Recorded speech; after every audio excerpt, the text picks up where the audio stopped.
Hello, good morning and welcome to ET Now's the newspaper show. Before we go any further, let me say it's needless to remind you that the newspapers are completely safe. They are not a source of contamination for the COVID virus, and all personnel at the presses are taking the utmost care, wearing all the required PPE and sanitizing frequently. So if you are interested in getting your newspaper delivered to your residence once again, please go to wantmypaper.com. I repeat, wantmypaper.com, where you can explore delivery options for the same. With that being said, let's now get a move on with the top 10 stories of this morning, and there's quite an action-packed lineup for you here. Beginning with the fact that SBI, the nation's largest PSU lender, has changed its MCLR reset date to 6 months. Carmakers hand out pay hikes and promotions.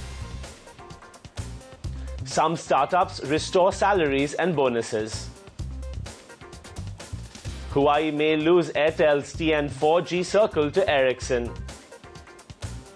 Safeguard duty on solar cells may stay. Government mulls 100% FDI in completed housing projects.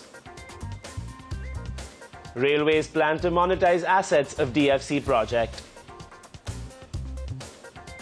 India gets sites ready for PH3 vaccine trials. DCGI pulls up Glenmark over Fabiflu price. Finally, government eyeing more steps to aid recovery.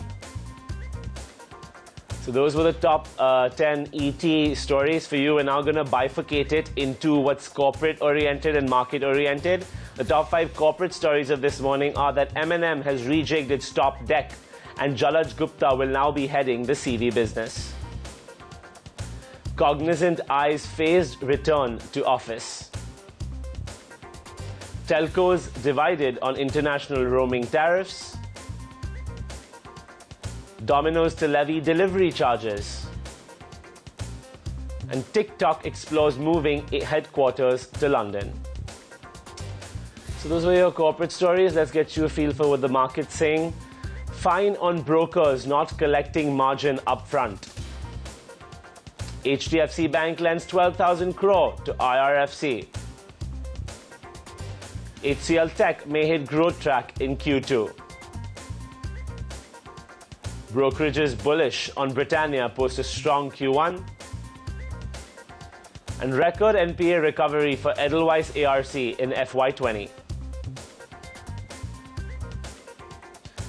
Okay, so those were the headlines for this morning. We're now going to get a move on with our individual stories. And page 1 of the Economic Times this morning, according to an ET report, car makers didn't reduce salaries or sack employees when the lockdown hit them. And as demand is revving up post-lockdown, they are handing out increments and promotions. So that's quite a contrary move you're seeing. What we saw in March was a bit of panic, and maybe some companies had layoffs and salary cuts. They're now making up for that, perhaps even apologizing and doing quite the opposite. Increments and promotions coming in specifically for the car makers. So definitely a green shoot there, and we look forward to hearing more such information from various sectors as the recovery story gradually pans out. Let's now move forward to another very important story, and this is again on page 1 of the Economic Times. And just like the auto sector, some Indian internet companies, including Grofers, Zomato, Upgrad and Ixigo, have begun rolling back the salary cuts effected during the lockdown. Others like e-commerce platform Snapdeal, which have begun operating at pre-COVID levels and have better cash flow, have reinstated bonuses and handed out increments to their staff. So Chandra's with us now. Good morning, Chandra. Welcome to the show. Finally, we're seeing it in 2 sectors now, car makers and as well IT and technology, where executives are clawing back some of their reduced pay as well as, renouncing some fears of perhaps losing their jobs. So what's your read on this news? That's right, Varun. Hi, good morning. Zomato, we reported a few weeks back after they released their annual report, where their founder and CEO Dipinder Goyal spoke about how things are gradually coming back, though not at full capacity. So some other internet companies like Grofers, Upgrad, Ixigo have also begun rolling back their salary cuts. And Snapdeal too has done this. In fact, what Ixigo is saying is that when the lockdown eased and flights began to resume, initially there was pent-up demand, but as it began to settle, demand was coming down. So we have to wait and see if this will be a secular trend. Because of Unlock 1, some of this demand pre-COVID is coming back, which is why you have startups taking these measures. Snapdeal too has rolled out increments for approximately 700 employees. Remember, they had put 7% of its full-time workforce on a 3-month furlough a few months ago. Now, what HR firms are saying is that startups perhaps took more drastic practices than the other sectors because they were not used to a downturn of this scale, which is why they are perhaps bringing back some of these measures, clawing back these cuts, and restoring salaries. But again, at the same time, you also have some startups like CureFit and Bounce, which continue to do layoffs. So we have to wait and see if this trend will persist because, they are going through various cycles of growth and degrowth. So hopefully this will be a long-lasting trend and we will not see large-scale layoffs and salary cuts again. Back to you. Thanks for that, Chandra. Yes, we're all very hopeful of green shoots and that they maintain their momentum that we've recently been seeing. Thanks so much for taking our time to talk to us this morning. Let's switch gears a bit back to banking and to the nation's largest PSU lender. And again, page 1 of the Economic Times. According to the ET paper, the State Bank of India will move to a new floating rate benchmark for business and retail loans, delivering a rate cut for existing loans worth 8 lakh crore. So that's definitely a positive news. And, one thing you have to hand it to SBI. Whenever there's a cut in the repo rate or the reverse repo rate and transmission needs to occur and it needs to be passed on to consumers, this bank is the first to act, even faster than the private bank. So it seems that even here they're, attempting to make their loans cheaper to consumers, and that's a really positive cue for what's required in our economy right now. Moving forward now to telecom a little bit, which is going to be in focus this morning on the back of a big AGR hearing that's due. Bharti Airtel is likely to replace Huawei in Sweden's Ericsson for the 4G network expansion and modernization in the rest of Tamil Nadu, ROTN circle, said people familiar with the matter. As the Sunil Mittal-led telco takes gradual steps toward reducing dependence on the Chinese gear maker. So I said telecom was going to be in focus because of the AGR hearing, but this is specific to Bharti and it looks like they may be switching providers for one of their 4G infrastructures, and this will be keeping that counter fairly buoyant. And also, we all know we're trying to reduce dependence on China and specifically Huawei for all our telecommunications. So Bharti also taking a serious move and might be switching to Ericsson on that front. Okay, another story from me before we get on board our researchers. This is on page 2 of the Economic Times, if I'm not mistaken. ET reports that TikTok has been in discussions with the UK government over the past few months to locate its headquarters in London. London is among one of the several locations the company is considering as part of a strategy to distance itself from the Chinese ownership.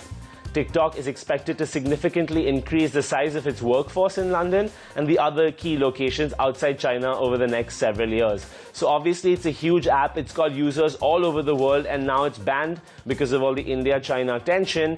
So they're trying to, improve their image, and they think that moving their headquarters to maybe a European country or to London might make them viewable in the less of a Chinese light, So that's interesting, and it'll be interesting to see if consumers and regulators actually react to moving your headquarters, because they still will remain a Chinese company no matter what they do.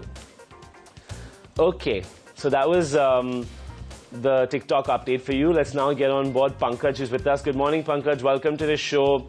There's a lot happening with pharma, and it seems that India is readying a number of sites for phase 3 clinical trials for various COVID-19 global and domestic vaccine candidates. So what's your take on this, and what exactly is this story all about?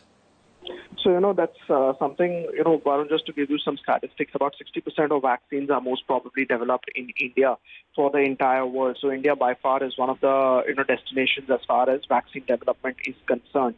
India is now readying a number of sites, as you said, for phase 3 clinical trials of vaccine COVID-19. Now, why is this important is because phase 3 is the most important trial that any of these companies go through. Once the drug enters the phase 3 space, it's very rare that, it will fail. This is an anticipation that, more facilities will get ready and a quicker and a better drug can come in as and when, the country needs it. Of course, it's a situation of emergency. Nobody is doubting it.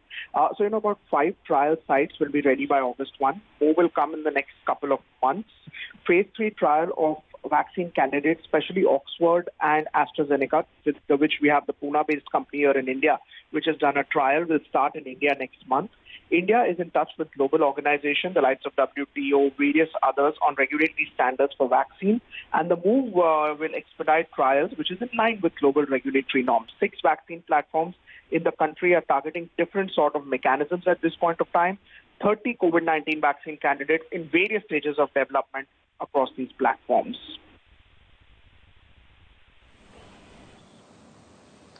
Thanks so much for getting us that very important update, Pankaj. And it's just great to see that India is also really spearheading vaccine development as far as the COVID-19 goes. But thanks again for joining in. Always a pleasure.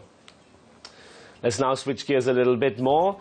The government is to allow 100% FDI in the real estate sector, but it is subject to certain conditions on project completion. Vivek is now with us. Good morning, Vivek. Welcome to the show. Could you walk us through the nitty-gritties of what this article is all about? Well, good morning. Well, this could be quite a big of a game changer as far as the entire real estate space is concerned. So now what you're actually looking at is, remember, residential real estate, you don't actually see FDI. But however, in order to, you could probably call it as the government as well as the real estate sector coming at a midpoint to alleviate the stress as far as the entire lack of liquidity as far as the real estate space is concerned. Now, remember, the real estate space has been ailing for quite some time now, even before COVID. In fact, it's been ailing for, you could almost call it as being in a long cycle slump. COVID has gone ahead and accelerated the slump as well as the pain as far as the real estate space is concerned. One of the biggest calls as far as from sector leaders has been that, the government should infuse some amount of liquidity, multiple one-offs that the companies were requesting for. However, the government has been quite stringent so far, saying that, they're not really looking at giving any sort of relief.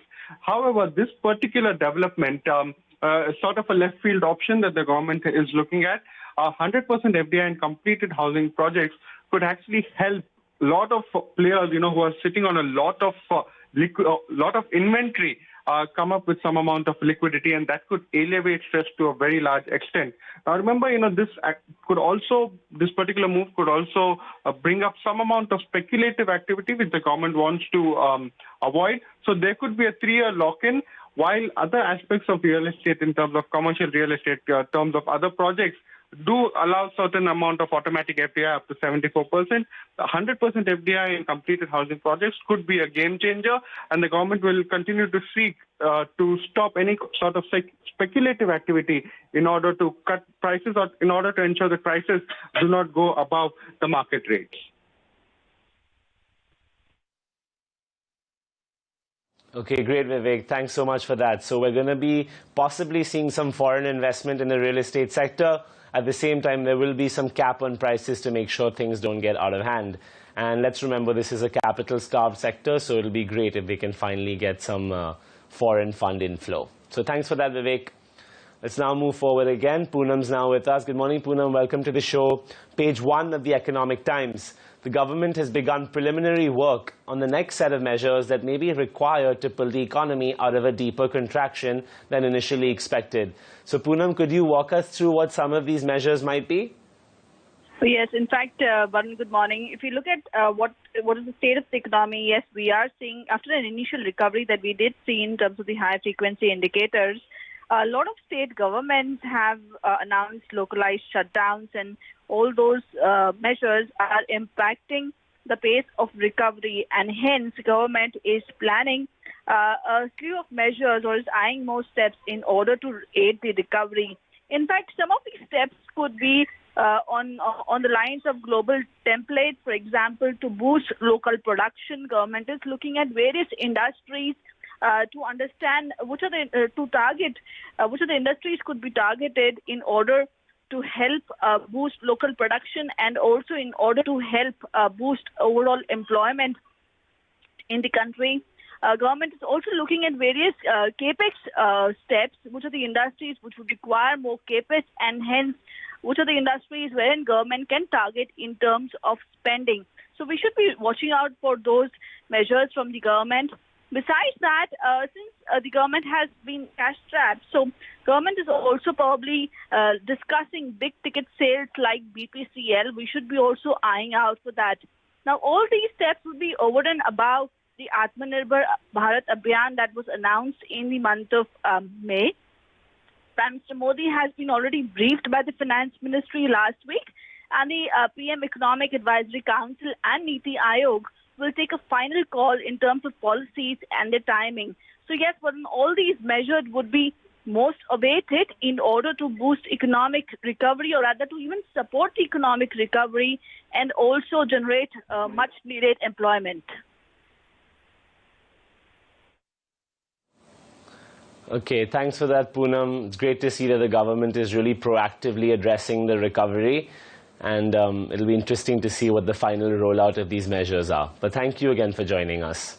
Let's now switch gears to railways a little bit. Page 1 of the Economic Times, and Avan Dabash is here with us. Good morning, Avan, and she's going to walk us through this story. But just to give you a little intro, the railways decided to include the flagship dedicated freight corridor project in its asset monetization program, along with railway stations and trains looking to attract big investors. So, Avan, what's your read on this article? Indeed, Varun, that's the big takeaway, that they are looking to attract big investors. So this is going to be a high-level committee, and they're going to be coming up with a plan which will include the corporatization of the railway production units and deploying the hybrid annuity model used in the highway construction. This in-part group of secretaries, they're going to examine the asset monetization in order to get railway projects according to government officials. So essentially, a group constituted for the development of these 50 railway stations to world-class standards. They're going to get private companies involved in order to operate these trains. And do remember, this is an extension of the plan that the government had taken up for the Big Bang announcement to allow the private operators and train operators to get the private investments. They've already issued a request for the qualification of 12 clusters and 109 routes, and this is going to be an investment totaling to about 30,000 crore rupees. So in terms of reference, this panel is now going to look at all of these aspects, the operationalization of these trains, and this includes, the panel is going to include a railway board chairman, the economic affairs secretary, the housing and the urban development secretary as well. So essentially, it's going to be a fairly positive move. You're going to have the DCGI, which is a wholly owned company under the railways, who has been tasked to the dedicated freight corridor, along with the Golden Quadrilateral. And the eastern and the western corridors are already at an advanced stage. So essentially, these two corridors are going to be completed by the end of 2021, and the total project cost is at about 80,000 crore rupees.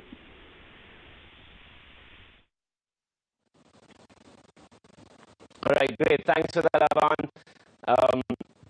It's very interesting to see what's playing out there. But let's switch gears yet again to Desh, and there's a lot happening.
Jayesh is now with us to walk us through something that may be a bit of a hindrance to brokers. So I'm going to let him walk us through that. Good morning, Jayesh. Welcome to the show. Take it away.